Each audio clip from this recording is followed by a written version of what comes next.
Hundreds of people gathered in Calgary's Beltline neighborhood Saturday, despite the city being granted an emergency injunction. We're right outside Central Memorial Park, where it looks like the crowd is starting to dissipate. A lot of people are heading down to City Hall, where they're going to gather there. Police handed out a number of tickets at City Hall when protesters converged onto the street, breaching the temporary injunction, which prohibits blocking of roadways. The protests continue to take place even though most of the mandates have been lifted. Those we spoke with at the Freedom Rally tell us they won't leave.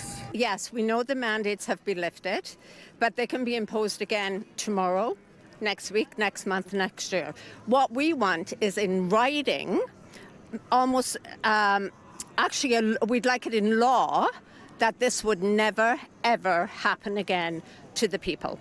We're pro-choice. We're freedom of choice. And that's what we've always stood for.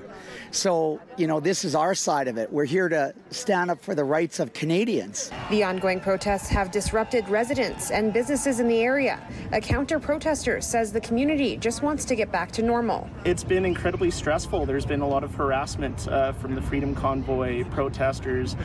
People that live here, healthcare workers, do not feel safe, do not feel comfortable being here on Saturday afternoon. For most of the day, the protests were peaceful, but some members of the Freedom Group moved back to the park and were met by counter-demonstrators, forcing police to step in and prevent any altercations.